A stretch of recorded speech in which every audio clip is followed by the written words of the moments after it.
Hello दोस्तों, PhD का एक नया नोटिफिकेशन स्टार्ट हो गया है जो कि आईटी कुरुक्षेत्र से है। दोस्तों ने अप्लाई करने का लिंक यहाँ पर दिया हुआ है। सबसे पहले यहाँ पर कुछ डेट्स की बात की गई है। तो लास्ट डेट की बात करें तो 10 जून रहने वाली है। रिटन टेस्ट आपका 23 जून को रहेगा।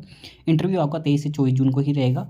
कुछ डिपार्टमेंट बताए गए हैं जिनके अंदर के आवेदन मांगे गए हैं। तो आप देख सकते हैं department business administration, chemistry, civil engineering, computer application, computer engineering, information technology, electrical engineering, electronics and communication engineering, humanities and social sciences, mathematics, mechanical engineering, industrial engineering, physics, school of renewable energy and efficiency, VLSI design है, embedded system, ये कुछ बताए गए हैं। और यहाँ पर दोस्तों बताया गया है कि यहाँ पर फैकल्टी 175 है सुपरवाइज करने के लिए। और फेलोशिप यहाँ पर बताया गया है कि 175 को सुपरवाइज कर सकती है, लिखा हुआ है। बाकी फेलोशिप यहाँ पर अलग अलग तरीके से बताया गया है कि कौन कौन से लोग एलिजिबल है इसके अंदर आवेदन करने के लिए। तो फुल टाइम इंस्टीट्यूट फेलोशिप के साथ में यहाँ पर 80 सीट बताई गई है। फुल टाइम विशेषाय स्कीम के तहत भी कुछ सीटें हैं। Part time PhD without fellowship भी है और full time with external fellowship, जैसे कि आपके पास कोई UGC, CISR, JRF, DST, inspire वगैरह से हो, या आप फुल टाइम स्पॉन्सर्ड है या सेल्फ फाइनेंस है, तो आप सभी कैटेगरी के अंदर इसके अंदर आवेदन कर सकते हैं, जिस भी कैटेगरी के अंदर आवेदन करना चाहते हैं।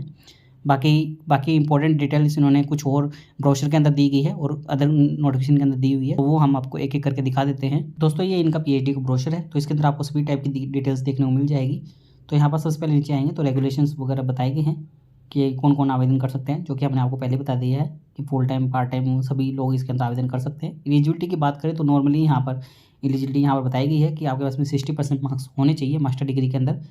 और यदि आप 4 ईयर की बैचलर डिग्री के साथ में आवेदन करना चाहते हैं तो 8.5 CGPA होनी चाहिए। मिनिमम 80% मार्क्स आपके होने चाहिए, तो आप इसके अंदर आवेदन कर सकते हैं। बाकी SC ST पीडब्ल्यूडी कैंडिडेट को 5% का रिलैक्सेशन मिल जाएगा दोनों ही केसेस में, बैचलर और मास्टर्स के केसेस में। और दोस्तों एडिशनल एलिजिबिलिटी क्राइटेरिया की बात की गई है पार्ट टाइम वालों के लिए, तो वो देख लीजिएगा। रेगुलर एम्प्लॉय जैसे कि कोई R&D ऑर्गेनाइजेशन या इसके अंदर वर्क कर रहे हो, या इसके अंदर ये एम्प्लॉई हो NIT के अंदर ही, और भी बहुत कुछ यहाँ पर दिया हुआ है। NOC वगैरह उनको चाहिए होगी, तो ये बताया हुआ है। एडमिशन प्रोसेस की बात करें तो यहाँ पर कुछ डिटेल्स दी हुई है। और यहाँ पर इन्होंने बताया है कि आप एग्जाम्प्टेड नहीं है तो आपको MCQ बेसिस पर जो एग्जाम होगा वो आपको देना होगा। जैसे कि पेपर 1 रहेगा एनालिटिकल स्किल्स, रीजनिंग, एप्टीट्यूड, जो 30 मार्क्स का रहेगा, ड्यूरेशन 30 मिनट्स रहेगी। पेपर 2 रिसर्च से आएगा, स्पेशलाइजेशन 40 मार्क्स का और ड्यूरेशन 40 मिनट्स ही रहेगी। और क्वालिफाइंग मार्क्स यहाँ पर 40% बताए गए हैं, तो ये यहाँ पर दिया हुआ है। और 50% क्वालिफाइंग मार्क्स रहने वाले हैं यहाँ पर, तो इस प्रकार से वेटेज वगैरह रहेगा। और बाकी दोस्तों यहाँ पर आपको क्या क्या प्रिपेयर करना है और यहाँ पर किसके बेस पर प्रेफरेंस दी जाएगी, तो यहाँ पर लिखा हुआ है कि आपका इंटरेस्ट टेस्ट रहेगा यदि आप एग्जाम्प्टेड नहीं है तो। बाकी आपकी क्वालिफाइंग डिग्री कौन सी है, graduation, post graduation, 10th 12th date, और आपका बर्थ कब का है, तो सीनियरिटी के हिसाब से आपको यहाँ पर प्रेफरेंस मिलेगी। एग्जामिनेशन बताया गया है कि रिटन टेस्ट से कौन कौन लोग एग्जाम्प्टेड है, तो पार्ट टाइम वाले इसके अंदर आवेदन कर सकते हैं, वो इसके अंदर एग्जाम्प्टेड रहेंगे। बाकी कोई regular R&D organisation, national laboratory वगैरह के अंदर काम कर रहे हैं, रीड आउट कर लीजिएगा कौन कौन लोग एग्जाम्प्टेड है।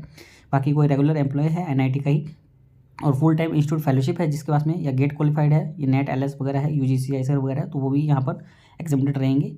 बाकी जिनके पास में फेलोशिप वगैरह, स्कॉलरशिप वगैरह है, तो वो भी इसके अंदर एग्जाम्प्टेड रहने वाले हैं। इंपॉर्टेंट डेट यहाँ पर बताई गई 10 जून रहने वाली है, और रिटन टेस्ट आपका 23 जून को रहने वाला है। और एडवर्टाइजमेंट ये 5 मई को आ गया था, और बाकी अदर डिटेल्स और भी दी गई है, डेट वगैरह। ज्वाइनिंग आप PhD प्रोग्राम कर सकते हैं 1 जुलाई से 8 जुलाई के बीच में, ये यहाँ पर बताया गया है। और कुछ डिटेल्स सीट्स के बारे में बताई गई है, तो यहाँ पर कैटेगरी के साथ सीटें बताई गई है, तो आप देख भी सकते हैं कि सिविल इंजीनियरिंग के अंदर यहाँ पर जनरल कैटेगरी 4 है, AWS के लिए 1 है, OBC NCL के लिए 3 सीट है, SC के लिए 1, SC PWD के लिए 1, ST के लिए 1, टोटल सीट यहाँ पर 11 बताई गई है। ऐसे ही कंप्यूटर इंजीनियरिंग के अंदर टोटल 8 सीट है, इन्फॉर्मेशन टेक्नोलॉजी के अंदर यहाँ पर 4 सीट है, इलेक्ट्रिकल इंजीनियरिंग के अंदर 12, इलेक्ट्रॉनिक्स एंड कम्युनिकेशन इंजीनियरिंग के अंदर 10, मैकेनिकल इंजीनियरिंग के अंदर 8, प्रोडक्शन इंडस्ट्रियल इंजीनियरिंग के अंदर 4, बिजनेस एडमिनिस्ट्रेशन के अंदर 3 सीट है, कंप्यूटर एप्लीकेशन के अंदर 3, फिजिक्स के अंदर 4, केमिस्ट्री के अंदर 4, मैथमेटिक्स के अंदर 4, मेडिकल सोशल साइंसेज के अंदर 2 सीट है, रिन्यूएबल एनर्जी एंड एफिशिएंसी के अंदर 1 सीट है, VLSI के अंदर 2 सीट है। टोटल 80 सीटें यहाँ पर बताई गई है। तो ये कुछ सीट्स के बारे में डिटेल्स बताई गई है। बाकी यहाँ पर इन्होंने कैटेगरी के बारे में बताया है, सिलेक्शन प्रोसीजर किस प्रकार से रहेगा। तो नॉर्मली आपका इंटरव्यू के बेसिस पर तो रहने ही वाला है, यदि एग्जाम्प्टेड है तो आप, और अदरवाइज़ आपको इंट्रेंस एग्जाम दे के जाना होगा। और अप्लाई किस प्रकार से करना, तो ये गूगल फॉर्म आपको फिलअप करना है। और यहाँ पर अदर डिटेल्स भी दी हुई है कि आपको 500 रुपये फीस भरनी है SC ST PWD के लिए, और जो ओपन कैटेगरी है, जनरल कैटेगरी, OBC NCL है, उनको 1000 रुपये फीस देनी होगी। यहाँ पर अप्लाई करने की लिंक तो ऊपर दी हुई है, और ये लिंक दोस्तों ऑनलाइन SBI की है जिस पर आपको पेमेंट करनी है, ये लिखा हुआ। और क्वेरी वगैरह है तो आप इनसे कॉन्टैक्ट कर सकते हैं, अब मोबाइल नंबर, email ID दिए हुए हैं। और दोस्तों यहाँ पर विशेष स्कीम के तहत भी एडमिशन मांगे गए हैं, तो आप देख सकते हैं टोटल 3 सीट यहाँ पर बताई गई है। कंप्यूटर इंजीनियरिंग के अंदर और इलेक्ट्रॉनिक्स इंजीनियरिंग के अंदर और वीएलएसआई डिजाइन के अंदर। और प्रोजेक्ट सीट भी यहाँ पर बताई गई है। नंबर ऑफ स्लॉट्स वगैरह 2 है, ये कुछ बताया गया है 5 ईयर्स वगैरह के लिए। तो काफ़ी सारी डिटेल्स रहने वाली हैं यहाँ पर, और ये कुछ फॉर्मेट दिए गए हैं, तो ये आपके काम के हो सकते हैं। उम्मीद करते हैं दोस्तों आपको हमारे द्वारा दी गई जानकारी अच्छी लगी होगी। यदि आपको हमारे द्वारा दी गई जानकारी अच्छी लगी हो तो आप हमारे चैनल को सब्सक्राइब कर सकते हैं, और आप हमसे टेलीग्राम पर भी जुड़ सकते हैं ऐसे ही पीएटी से रिलेटेड नए अपडेट के लिए।